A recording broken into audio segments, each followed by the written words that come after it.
Hey there retro gamers, welcome to another video. I've got something a little different for you today. Not a review this week unfortunately, because some things have transpired, so I thought I would just release sort of a bit of a lazy video. It's just going to be me and my microphone today, and I'm just going to look back on some of my favourite games from my childhood that was on the PlayStation 1. Now the PlayStation 1 was my console of choice when I was younger, so I thought it'd probably be fitting. I really wouldn't be able to do this for any other console, but I'm only doing 5 games for this video, but I'm looking through my games. I think I could easily do a part 2 of another 5 videos if this video is popular enough.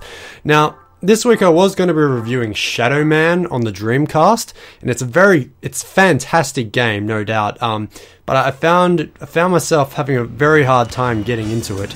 It's a very long game, a very detailed game. There's a lot going on, there's a lot to do, it's very non-linear. And it's also a horror game. I don't really play horror games that much. Not like it's scared me or anything, but it had a lot of freaky sound effects in it, and it made it really hard for me to sort of get into it.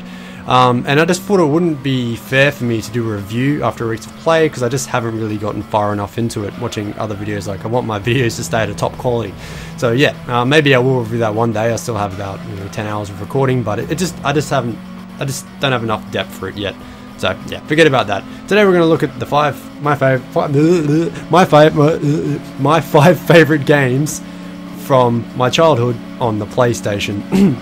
And as you can see, this is an excellent example of me not using a script when I probably should be. Anyway, let's get on with it. First up is Gran Turismo 2 on the PlayStation, of course.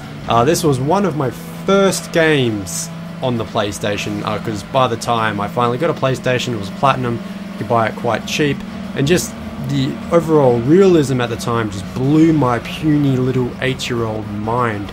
It's just hard to describe in words now, but just the fact that you get the 2 discs, you basically get 2 games in one. You get like the arcade mode on one disc, which is just absolutely fantastic to get into, but then you have like the full-on career mode or whatever it's called on the other. Let's just have a bit of an open here. Well, it just says GT mode, but yeah, like I'm as you can tell if you watch a lot of my videos, I'm really into racing games, and I attribute a lot of that to the fact of Gran Turismo 2, because I just played so much of it when I was a kid. And just the graphics and the music and the fact that you had to get a license to actually do the races, it was a big deal to me as I was a little kid, and yeah, I played the absolute shit sticks out of that. Also, one thing I should note, I'm only showing intro footage sort of like at the start of the game for all these games, because unfortunately all my game saves from my childhood were on a third-party memory card, and of course third-party memory cards suck shit, and that is now dead. So don't use third-party memory cards, always use Sony ones. That's my advice for today. So that's why all the footage you probably notice is all from the start of the game. I'll have to review them one day, because these games are just fantastic. Anyway, going on to the next game, it's Ape Escape. This was actually the first game to use both dual sticks on the analog controller. Basically, you run around as this little red afro kid, well, not afro.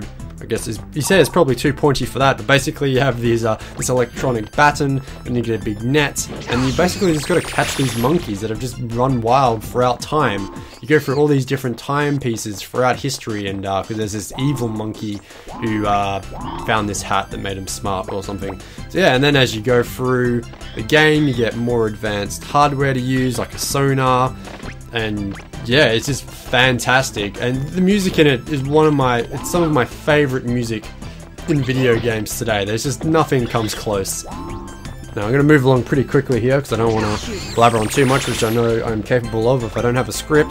The next one up is Driver 2, Back on the Streets. Now, in my opinion, this game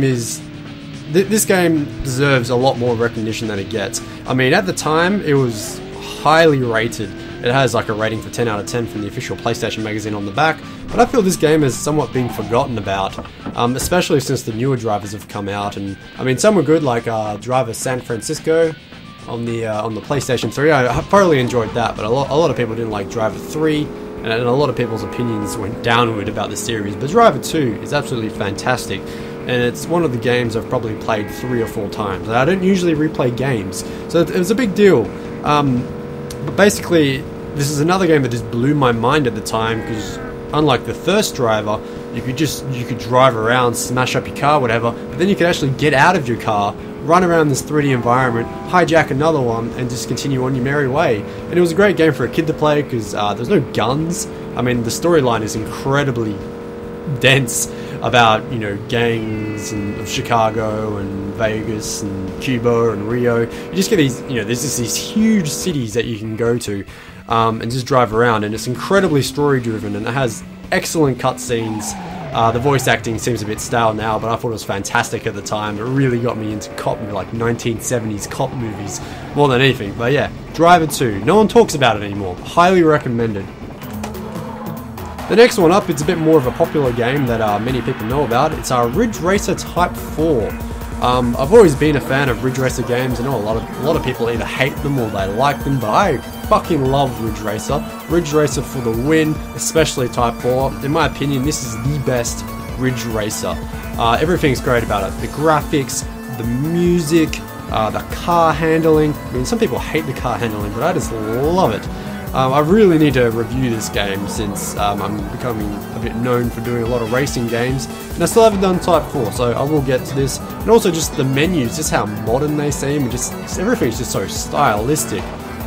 It's probably the only example where yellow has been used well, because I mean yellow's a bit of a shit colour, what do you think? Okay, next up, the last one for this video is World's Scariest Police Chases. A lot of people don't really seem to know about this game either, but I think this is a great hidden gem, based off the pretty crap TV show, depending on your opinion. I mean, I hate those cop shows, they're just so annoying. But World's Scariest Police Chases is based off that show that was on Fox, or whatever the equivalent is in your country. And basically, you play a cop. You get all these different police vehicles, like there's a forward drive, there's a normal cruiser, then there's these undercover vehicles. You basically got to undertake all these police missions, so you know, you hunt down a crook, you follow someone, or there's just like a free range mode, a free right with a free sort of free mode. Sort of scrambling for words here, but there's sort of just a mode where you just drive around and you just find crimes and you just arrest people. Like if you were that kid that just liked to play cops when you were younger, which I was, playing World's Scariest Police Chases was a virtual dream. This is one of the first games I rebought because my original disc went missing years ago, which is one of my few games I have. But I was quite happy to rebuy this on eBay maybe 5 years ago when, you know, PlayStation games were still a couple of dollars a pop. Even the more, you know, more popular ones. But yeah, those are my 5 favorite games from my childhood on the PlayStation 1. There is many more, however. These are ones I literally just found first and plucked out of my shelf yesterday and had a bit of a play last night after, you know, just having a couple of beers and relaxing. But I was looking at my shelf and there is plenty more. I mean, honorable mentions go to like Spyro, Year of the Dragon, The Italian Job, and many more. So if people like this video, I'll probably make some more. But anyway, thanks again for watching. If you like what you saw, please don't forget to subscribe. I release a new video every week. Most of them better than this one. Most of them a lot more scripted or with higher production values. Also go to Facebook and a Twitter. Links for those will be in the description. But yeah, thanks again for watching, and I'll catch you next time.